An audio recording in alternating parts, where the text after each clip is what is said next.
Bismillahirrahmanirrahim. Assalamualaikum warahmatullahi wabarakatuh.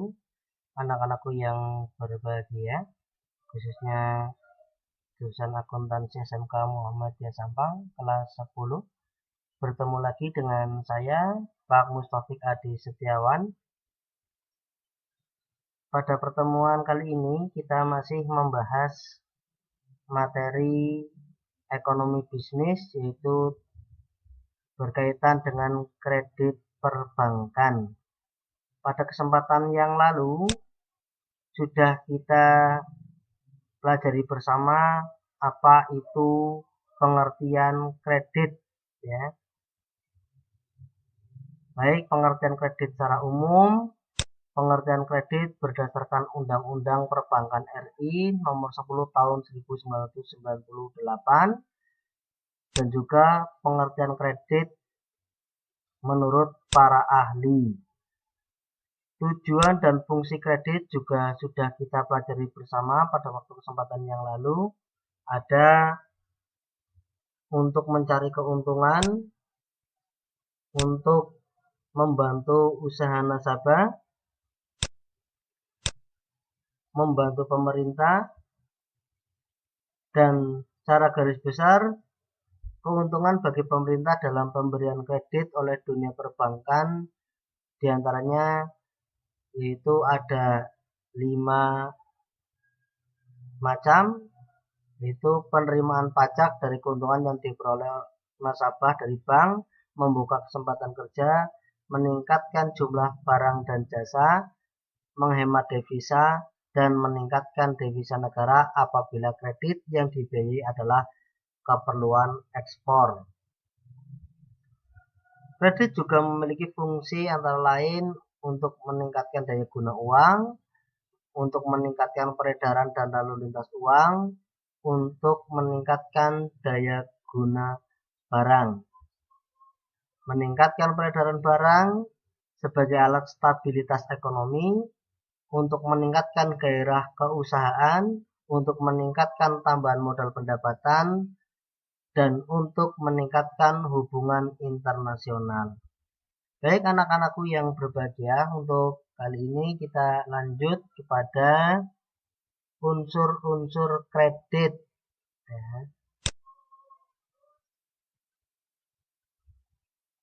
Unsur-unsur kredit yang pertama adalah kepercayaan. Apa itu kepercayaan? Yang dimaksud dengan kepercayaan di sini adalah keyakinan dari si pemberi kredit bahwa prestasi yang diberikan baik dalam bentuk uang, barang, atau jasa akan benar-benar diterimanya kembali dalam jangka waktu tertentu di masa yang akan datang. Unsur yang kedua adalah tenggang waktu, yaitu suatu masa yang memisahkan antara pemberian prestasi dengan kontra prestasi yang akan diterima pada masa yang akan datang. Yang ketiga, degree of risk, yaitu tingkat resiko yang akan dihadapi sebagai akibat dari adanya jangka waktu yang memisahkan antara pemberian prestasi dengan kontra prestasi yang akan diterima di kemudian hari. Dan yang keempat, prestasi atau objek kredit, yaitu pemberian kredit tidak saja diberikan dalam bentuk uang, tetapi juga dapat berbentuk barang atau jasa. Selanjutnya, klasifikasi kredit. Kredit dapat dikelompokkan berdasarkan beberapa aspek pendekatan, yaitu sebagai berikut ini. Yang pertama, menurut tujuan pemberian atau penggunaan. Yang kedua, menurut jangka waktu kredit. Ketiga, menurut bentuk jaminan. Keempat, menurut macamnya. Kelima, menurut sektor perekonomian. Keenam, menurut golongan ekonomi. Yang ketujuh, menurut penarikan dan pelunasan. Kita akan bahas satu persatu. Yang pertama adalah menurut tujuan. Berdasarkan tujuan penggunaan dana yang diperoleh kredit dibagi menjadi 2 jenis. Nah, jadi kredit berdasarkan tujuan penggunaannya, penggunaan dananya itu dibagi menjadi dua jenis, yaitu kredit komersial, yang kedua kredit konsumtif. Atau apa itu kredit komersial? Yaitu kredit yang diberikan untuk memperlancar kegiatan nasabah yang bidang usahanya adalah perdagangan. Kredit konsumtif yaitu kredit yang dipergunakan untuk pembelian barang tertentu, bukan keperluan usaha atau aktivitas produktif, melainkan untuk pemakaian konsumsi dan merupakan pinjaman yang bersifat non-revolving. Yang kedua, berdasarkan jangka waktu.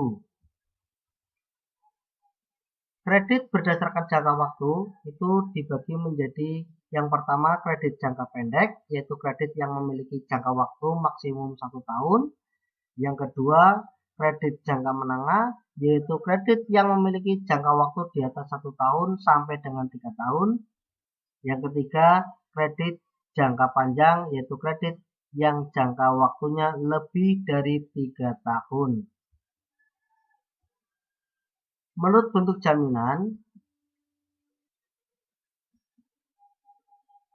kredit berdasarkan jenis atau bentuk jaminan dibagi menjadi yang pertama kredit dengan jaminan, yang kedua kredit tanpa jaminan. Yang dimaksud dengan kredit dengan jaminan merupakan kredit yang diberikan dengan suatu jaminan tertentu. Jaminan tersebut dapat berbentuk barang, berwujud atau tidak berwujud. Artinya, setiap kredit yang dikeluarkan akan dilindungi senilai jaminan yang diberikan si calon debitur. Sedangkan kredit tanpa jaminan, yaitu kredit yang diberikan tanpa jaminan barang atau orang tertentu. Kredit jenis ini diberikan dengan melihat prospek usaha, karakter, serta loyalitas si calon debitur selama berhubungan dengan bank yang bersangkutan. Yang keempat, kredit berdasarkan macamnya. Kredit berdasarkan macamnya ada 3 macam, yaitu kredit accept adalah kredit yang diberikan bank yang pada hakikatnya hanya merupakan pinjaman biasa sebanyak plafon kredit. Yang kedua, kredit penjual adalah kredit yang diberikan oleh penjual kepada pembeli, artinya barang sudah diterima namun pembayarannya kemudian. Yang ketiga, kredit pembeli adalah pembayaran sudah diterima oleh penjual namun barangnya diterima belakangan. Yang kelima, berdasarkan sektor perekonomian. Kredit yang diberikan untuk menggerakkan kegiatan perekonomian di sektor tertentu untuk meningkatkan produktivitas produksi yang biasanya bertujuan untuk kegiatan ekspor itu ada 7 macam, yaitu yang pertama kredit pertanian, kredit perindustrian, kredit pertambangan, kredit ekspor impor, kredit koperasi, kredit profesi, kredit perumahan. Kredit pertanian yaitu kredit yang digunakan untuk kegiatan pertanian, perkebunan, peternakan, dan perikanan. Kredit perindustrian, kredit yang digunakan untuk kegiatan industri, baik untuk industri skala kecil, menengah, atau besar.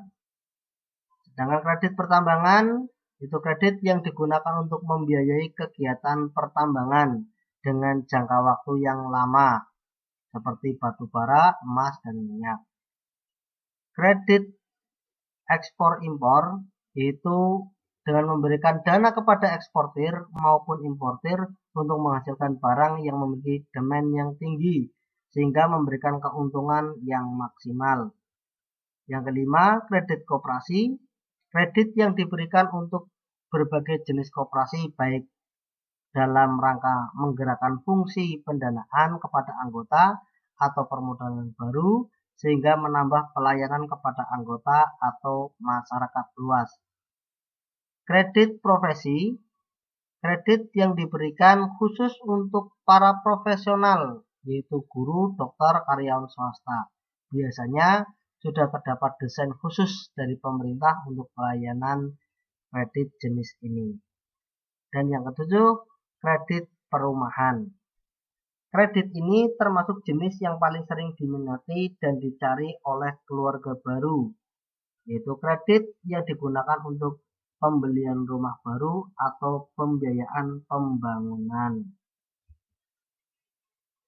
Berdasarkan tingkat golongan ekonomi, kredit dibedakan menjadi dua jenis, yaitu kredit golongan ekonomi lemah dan kredit golongan ekonomi menengah dan konglomerat.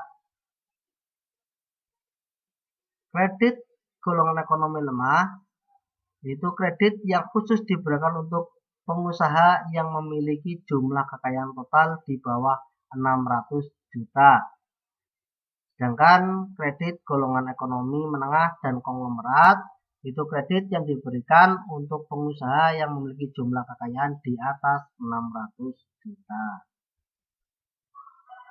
Berdasarkan cara penarikan dan pelunasan, kredit dibagi menjadi dua macam. Yang pertama, kredit rekening koran dan kredit berjangka. Kredit rekening koran yaitu kredit yang memiliki fleksibilitas tinggi dalam penarikan maupun pelunasan, sehingga pembayaran dapat dilakukan sewaktu-waktu. Kredit berjangka itu kredit yang nilainya dapat ditarik sesuai dengan jenis plafonnya. Yang selanjutnya, tugas bagi kalian. Yang pertama, jelaskan apa yang kamu ketahui tentang kredit. Yang kedua, apa pertimbangan utama bagi perusahaan untuk memperoleh pinjaman? Yang ketiga, jelaskan fungsi adanya kredit bagi pemerintah. Dan yang keempat, jelaskan jenis-jenis kredit menurut jangka waktunya.